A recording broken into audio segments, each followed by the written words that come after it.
Vitor, é uma honra estar aqui com você falando sobre o Encontro Nacional de Mudanças Climáticas para o setor elétrico e para o agronegócio.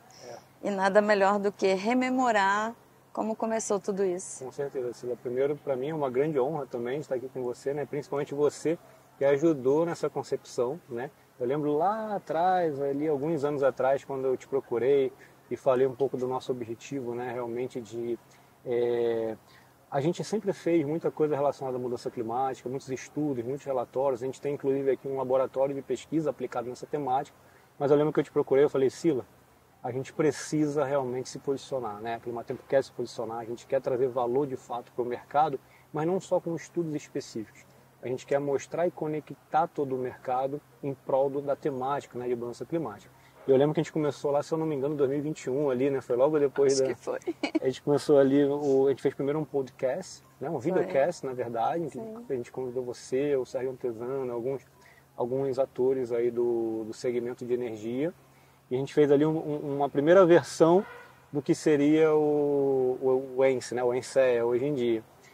E foi um momento bem bacana, né? A gente conseguiu trocar bastante figurinha. E após esse videocast, a gente começou a conversar e realmente tentar entender de que forma a gente poderia criar um evento de impacto no setor, mas não um evento por um evento, né? Porque hoje a gente tem, se a gente for falar de evento, a gente tem muitos eventos, seja no setor de agricultura, seja no setor de energia, né? Mas como que a gente cria um evento em que a gente tem um entregável após o evento? Né? A gente tem uma continuação, uma jornada que sempre relembre lá a última edição e mapeie como que as empresas de energia, as empresas de agricultura, elas estão evoluindo e fazendo o Brasil evoluir em prol da mitigação, né? Dos impactos da mudança climática, seja na indústria individualmente de cada um, seja no Brasil como um todo. E como materializar essas iniciativas. Exatamente. Então no ano passado a gente teve o ENSE, né, que foi aqui nesse mesmo espaço, foi em outubro do ano passado, foi um evento focado no setor de energia. E aí após esse evento a gente recebeu muito feedback, né? Você mesmo, né, Sila, falou muito comigo, olha, eu acho que a gente precisa unir aí com o pessoal do agronegócio, porque tem um fit gigantesco com a questão de transição energética, biocombustíveis, né? E hoje está sendo tudo isso discutido aqui. E o melhor de tudo, hoje a gente vai apresentar aqui o relatório do Comitê do Clima, né, Sila? Se quiser falar um pouquinho do que é esse Comitê do Clima para o pessoal entender. Mais uma iniciativa para poder trazer relevância para o evento. O Comitê do Clima reúne grandes especialistas do setor para compartilhar as iniciativas dessas empresas em relação ao diagnóstico climático e como se preparar para as mudanças climáticas, porque você, como especialista em clima, sabe que isso é inevitável.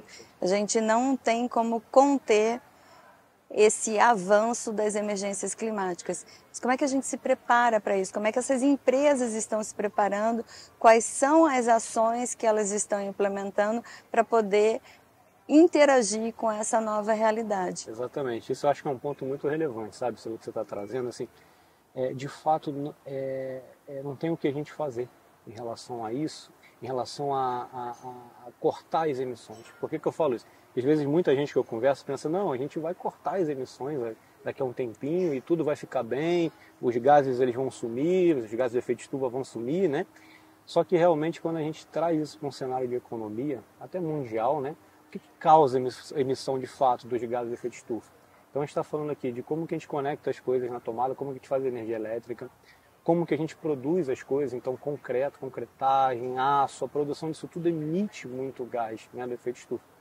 Então, só em termos de comparação, esse é um dado interessante que eu estava lendo recentemente, só nos primeiros 10 anos do século XXI agora, né, a China produziu mais cimento do que os Estados Unidos no século XX inteiro. Nossa.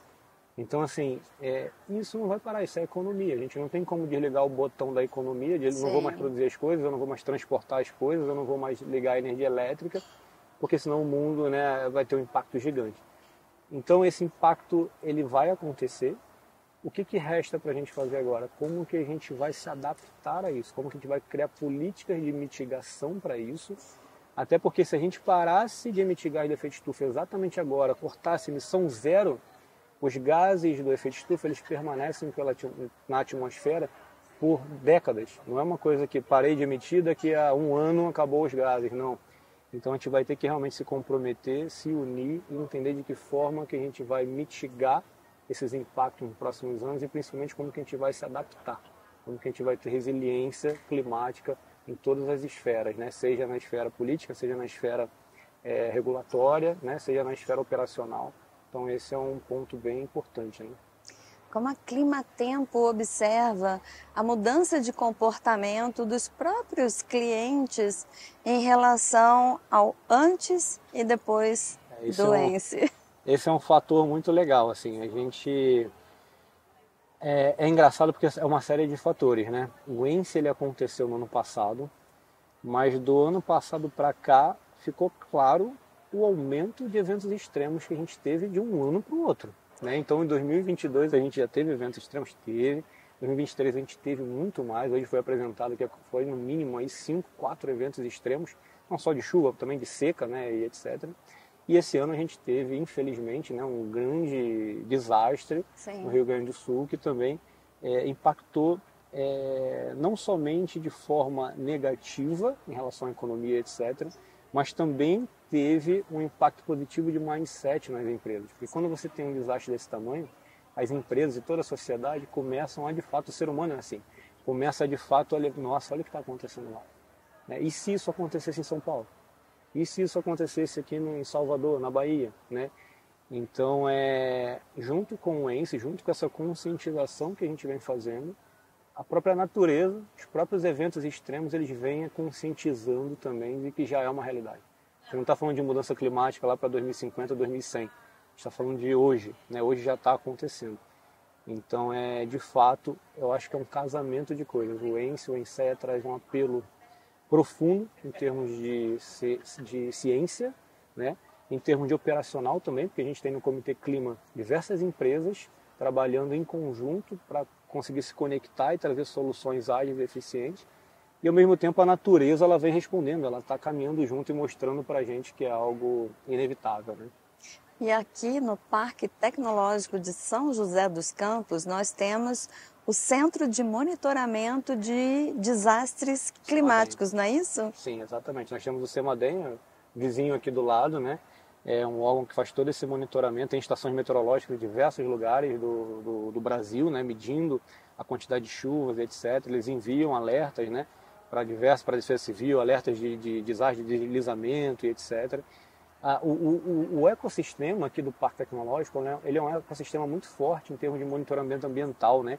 Aqui a gente tem muita parte de sensoriamento remoto, satélites, né? A gente tem a CSI, que é a área inteligente aqui de segurança de São José dos Campos, né, que é a primeira cidade inteligente do Brasil.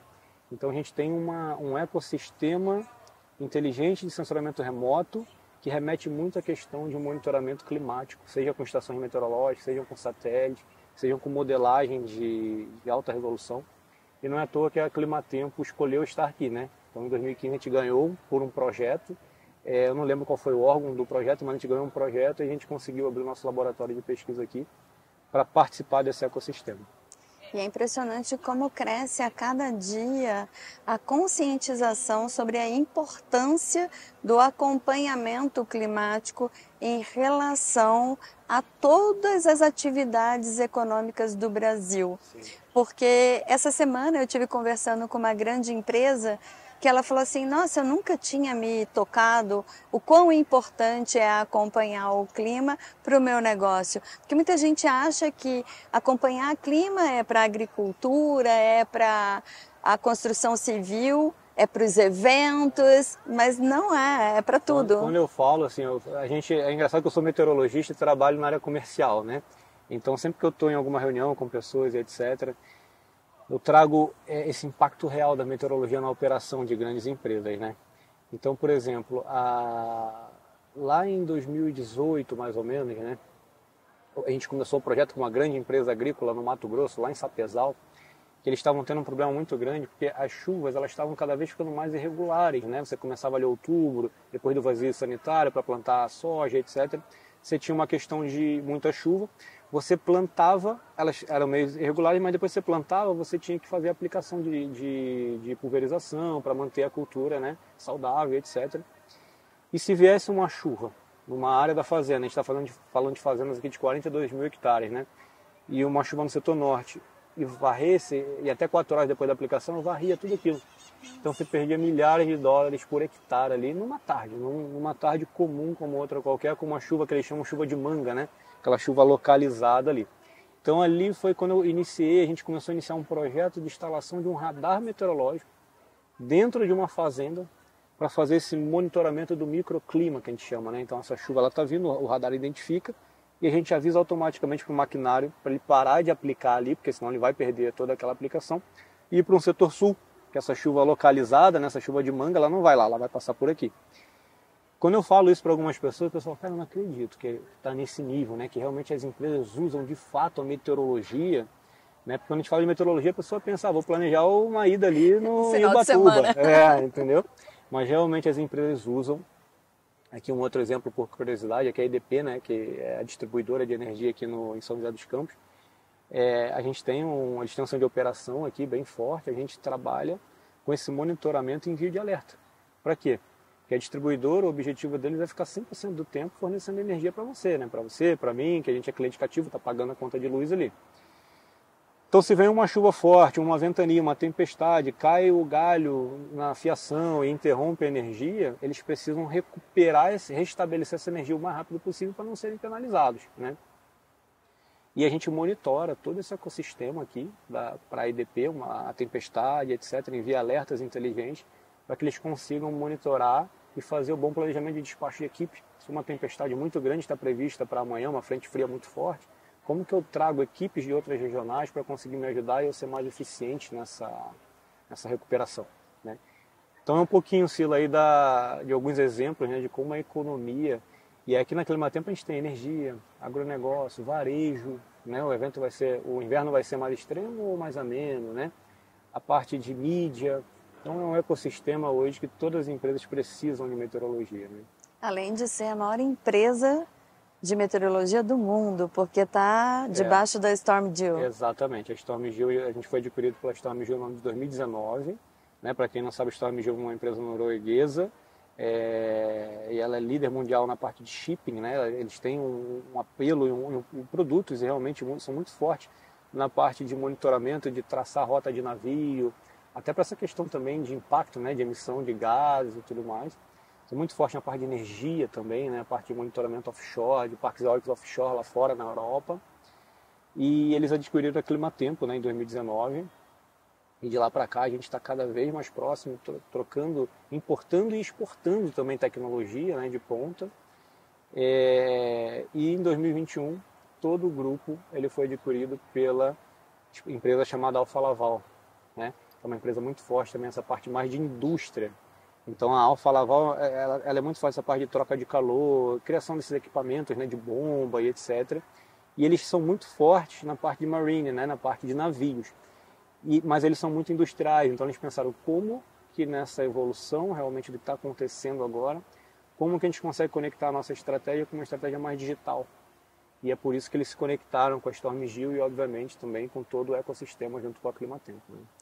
Nós podemos dizer que o Brasil já é maduro o suficiente na captação dessa possibilidade dos desastres climáticos.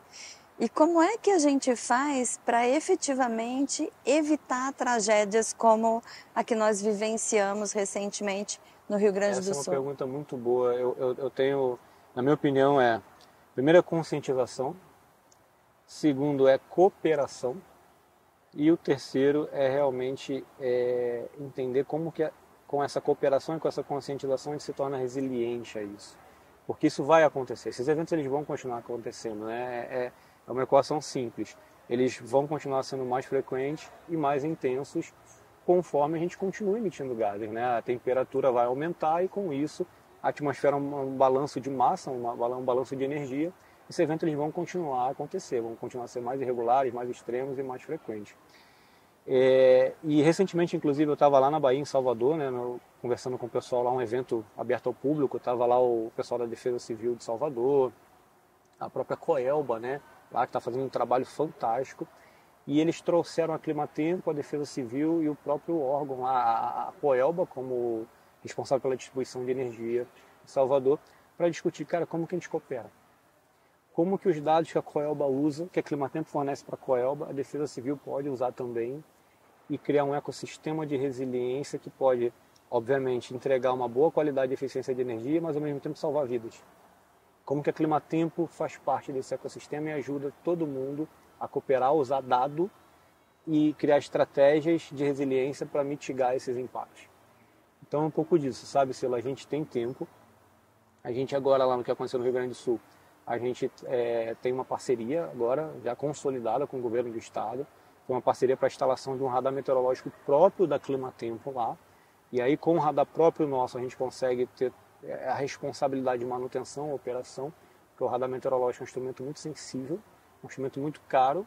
E se você não tiver alguém ali que entenda dando manutenção e operação, em alguns meses ele para de funcionar. Essa é a realidade.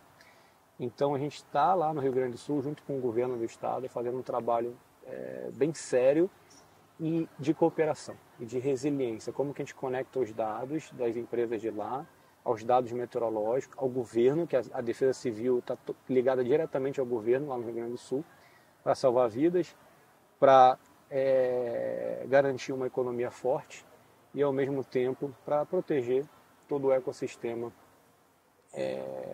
do Estado, né? Então é um pouquinho disso. Recentemente, a NASA divulgou um relatório mostrando que o Brasil está mapeado como um dos locais que provavelmente Foi essa semana, né, Sila? Você não me pega de surpresa. Será inabitável nos próximos 50 anos, Vitor. É uma notícia bem recente, né? Foi essa semana, se não me engano, que saiu esse relatório. Eu estou para ler ainda esse relatório, ainda não li. Inclusive, eu estava conversando com a Flaviene ali, ela falou desse relatório também. É aquela coisa, assim, realmente o impacto ele vai existir, né? A emissão de gases de efeito estufa ela vai continuar por conta do que eu falei inicialmente, da economia e etc. Agora, como que a gente vai se comportar em relação a isso? O que a gente vai fazer em relação a isso, né? Então essa é a pergunta que fica e é o que a gente está respondendo aqui hoje no evento. Porque a humanidade, ela não está aqui vivendo esse tempo todo à toa. A gente consegue pensar, a gente consegue resolver problemas complexos, né? Então que a gente precisa de cooperação e realmente de investimento sério e com eficácia no lugar certo. A própria ciência mostra que as espécies que mais sobrevivem não são as mais fortes nem as mais inteligentes, mas as que mais se preparam e se adaptam para as mudanças. Exatamente. Seria esse o recado final? Esse é o recado, Sila. Muito obrigado aí pela contextualização, mas é exatamente isso. A gente precisa se unir, pensar e se adaptar. Não vai ser na força bruta, não vai ser apertando um botão, não vai ser. Vai ser realmente um ecossistema de conexão, cooperação e, obviamente, de muita ciência aplicada. Muito obrigada. É sempre um prazer estar com você. É uma emoção muito grande ver como o evento evoluiu e se tornou ainda mais relevante. Eu que agradeço, Sila. Realmente é um grande prazer e para mim, então, é uma grande emoção ver realmente esse evento evoluindo, ver você continuando aqui com a gente, fazendo esse trabalho maravilhoso que você faz. Então, muito obrigado. Viu? Eu digo que só falta o crachá da Climatempo de tão inserida que eu estou na empresa. Muito obrigada.